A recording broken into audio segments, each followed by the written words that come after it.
Hello everyone, welcome back to my channel. Viewers, आज की इस वीडियो में मैं बिगिनर्स के लिए ये वीडियो लेकर आई हूँ। इस वीडियो में बहुत ही कॉमन वर्ड्स देखने को मिलेंगे जो हर सेंटेंस में यूज़ किए जाते हैं। तो सबसे पहला वर्ड है वेरी। वेरी का मतलब होता है बहुत। बहुत किसी भी वाक्य में आपको बहुत का प्रयोग करना हो तो आप वहाँ पर इंग्लिश में यूज़ करेंगे वेरी का। फॉर एग्ज़ाम्पल, जैसे कि अगर आपको किसी को कहना हो वो बहुत तेज़ दौड़ता है, वो बहुत तेज़ दौड़ता है, तो आप इस वाक्य में देख पाएंगे कि बहुत का प्रयोग हुआ है, तो आप यहाँ पर इस वाक्य में यूज़ करेंगे इंग्लिश में वेरी का। तो आप यहाँ पर इसको इंग्लिश में बोलेंगे he runs very fast. He runs very fast. वो बहुत तेज़ दौड़ता है। He runs very fast. Move to the next one. The next sentence is आज मैं बहुत जल्दी पहुंचा। आज मैं बहुत जल्दी पहुंचा। इसमें भी आप देख पाएंगे बहुत का प्रयोग हुआ है, तो आप इसको इंग्लिश में यूज़ करेंगे वेरी का इस वाक्य में।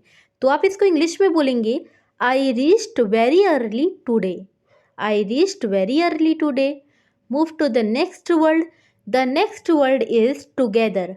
टुगेदर का मतलब होता है साथ में।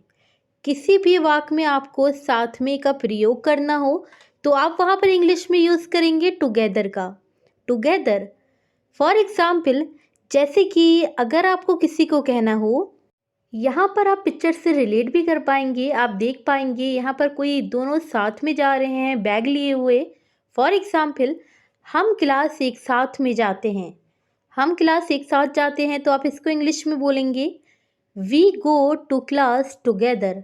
We go to class together. Together यानी कि साथ में, हम क्लास एक साथ में जाते हैं। We go to class together. Move to the next one. The next sentences, यहाँ पर आप पिक्चर में देख पाएंगे एक साथ मिलकर सब काम कर रहे हैं, यानी कि टीम वर्क है। फॉर एग्ज़ाम्पल, वह हमेशा साथ काम करते हैं। वह हमेशा साथ में काम करते हैं, तो आप इसको इंग्लिश में बोलेंगे they always work together. They always work together. वे की इंग्लिश होती है दे। हमेशा की इंग्लिश होती है ऑलवेज। साथ की इंग्लिश होती है टुगेदर। काम करते हैं work. They always work together. Move to the next one. साथ काम करना संभव नहीं है। साथ काम करना संभव नहीं है, तो आप इसको इंग्लिश में बोलेंगे it is not possible to work together. It is not possible to work together. It is not possible to work together. Move to the next one. The next word is so. So का मतलब होता है बहुत या फिर ऐसा। ऐसा, बहुत, तो आप वहाँ पर इंग्लिश में यूज़ करेंगे सो का। आपको किसी भी वाक्य में प्रयोग करना हो बहुत का या फिर ऐसा, तो आप वहाँ पर इंग्लिश में यूज़ करेंगे सो का। फॉर एग्ज़ाम्पल, जैसे कि अगर आपको किसी को कहना हो, यहाँ पर आप पिक्चर पे देख पा रहे होंगे, यहाँ पर कह रहा है तुम ऐसा क्यों कह रहे हो। तुम ऐसा क्यों कह रहे हो। तो आप यहाँ पर देख पाएंगे इस वाक्य में ऐसे का प्रयोग हुआ है, तो आप इसको इंग्लिश में यूज़ करेंगे सो का। तो आप इसको पूरे वाक्य को बोलेंगे इंग्लिश में why are you saying so. Why are you saying so. तुम ऐसा क्यों कह रहे हो। Why are you saying so. Move to the next one. The next sentence is क्या तुम ऐसा सोचते हो। क्या तुम ऐसा सोचते हो, तो आप इसको इंग्लिश में बोलेंगे do you think so. Do you think so. क्या तुम ऐसा सोचते हो। Do you think so. Move to the next one. The next word is only. Only का मतलब होता है केवल। केवल या फिर इकलौती, तो आप वहाँ पर इंग्लिश में यूज़ करेंगे ओनली का। किसी भी वाक्य में आपको प्रयोग करना हो केवल का, तो आप वहाँ पर इंग्लिश में यूज़ करेंगे ओनली। फॉर एग्ज़ाम्पल, जैसे कि अगर आपको किसी को कहना हो अमन ने केवल 5 अंगूर खाए। अमन ने केवल 5 अंगूर खाए, तो आप इसमें इस वाक्य में देख पाएंगे केवल का प्रयोग हुआ है, तो आप इसको इंग्लिश में यूज़ करेंगे इस वाक्य में, इसमें यूज़ करेंगे ओनली का। तो आप इस पूरे वाक्य को इंग्लिश में बोलेंगे Aman only ate 5 grapes. Aman only ate 5 grapes. Aman ने केवल 5 अंगूर खाए। Aman only ate 5 grapes. Move to the next one. The next sentence is वो केवल वहाँ जा रहा है।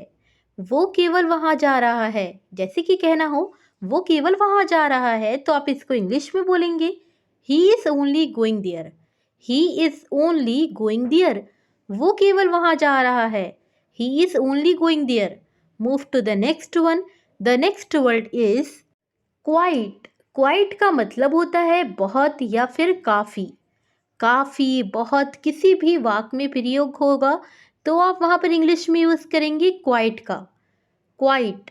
फॉर एग्ज़ाम्पल, जैसे कि अगर आपको किसी को कहना हो, यहाँ पर आप पिक्चर से रिलेट भी कर पाएंगे, यहाँ पर आप देख पाएंगे कोई काम कर रहा है।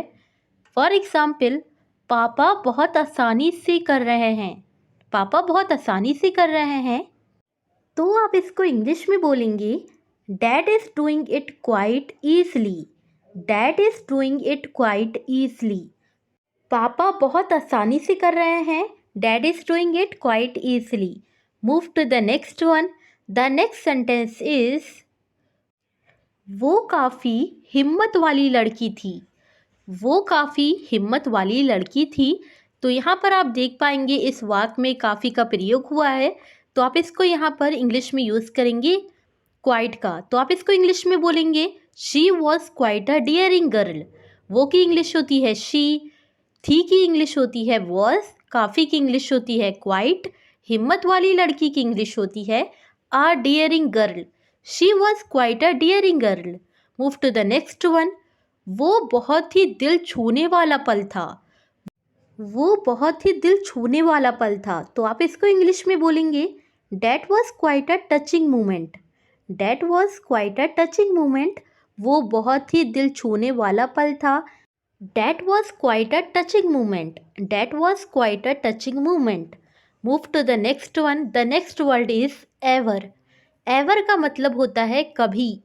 कभी, किसी भी वाक्य में आपको कभी का प्रयोग करना हो तो आप वहाँ पर इंग्लिश में यूज़ करेंगे एवर का।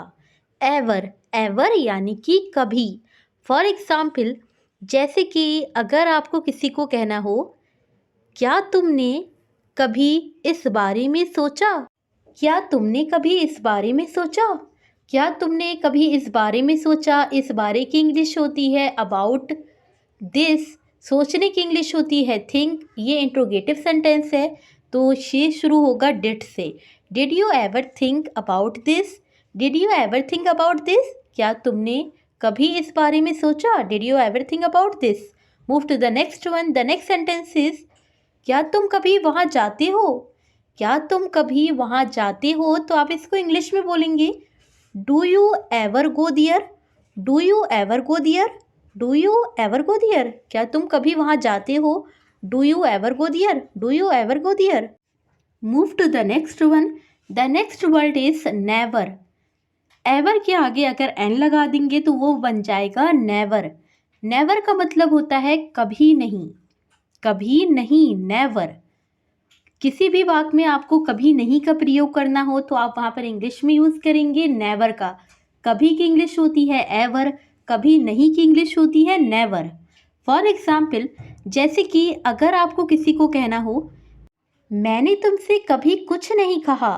मैंने तुमसे कभी कुछ नहीं कहा, तो आप इसको इंग्लिश में बोलेंगे I never said anything to you.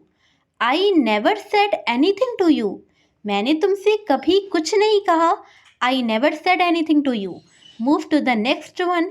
The next sentence is जैसे कि अगर आपको किसी को कहना हो मैंने तुम्हें दुख पहुंचाने की कभी नहीं सोची। मैंने तुम्हें दुख पहुंचाने की कभी नहीं सोची, तो आप इसको इंग्लिश में बोलेंगे I never thought to hurt you. I never thought to hurt you. I never thought to hurt you. मैंने तुम्हें कभी दुख पहुंचाने की नहीं सोची। I never thought to hurt you. I never thought to hurt you. आज की वीडियो में इतना ही। आई होप आपको ये वीडियो अच्छी लगी हो। If you think it's useful so don't forget to like, share and subscribe to this channel. Thanks for watching.